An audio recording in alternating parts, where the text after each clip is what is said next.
you wrote a short film that got produced called Impasse. Yes. And would you share with people how that came to be? Oh, It's an well, amazing story.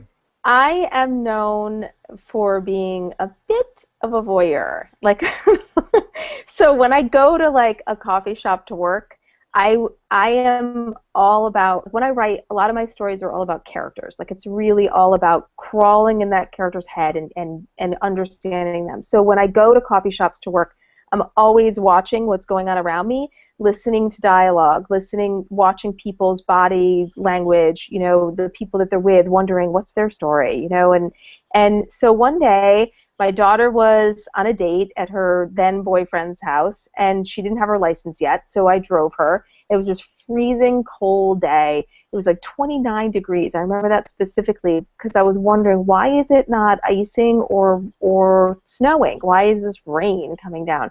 And it was just this raw, miserable day. And I'm sitting in Starbucks waiting for this date to be over, and I was writing, and I noticed there was a couple next to me, and then all of a sudden they were gone. And I was sitting by the window, and I looked outside, and I thought, oh, there's that couple that was just sitting there. And I didn't hear them say anything at the table, but they were outside, and it was freezing cold. And I remember after about 15 minutes thinking, why are they out there? Like, what are they doing? It's freezing out there.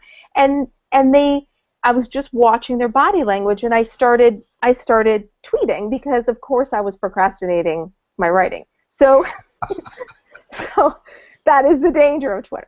So I start tweeting, you know, I think this couple's having a fight. And so people start, you know, and they know that I like to give like play-by-plays, you know, of what's going on around me. So I start tweeting out what this couple's doing, and I'm tweeting obviously can't hear them, they're outside. So I'm tweeting their body language and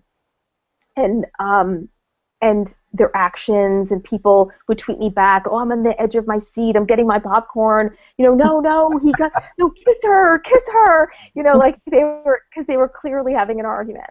And I tweeted out the whole thing up until, it was about maybe 45 minutes, up until she drove off. And he went the other way looking very sad. And everyone was like, wow, you know, and my last tweet was to my friend Michael Beckemeyer, who is a director, and I said, I think we have our short film. And you never know who is watching your Twitter feed, because then I had like 2 agents send me direct messages on Twitter afterwards saying, when you get your novel done, I want to read it, because what you accomplished in 140 character bits had me on the edge of my seat, like waiting to see what was going on. So Twitter is a great tool for storytelling, you know, and for also editing. You have 140 characters.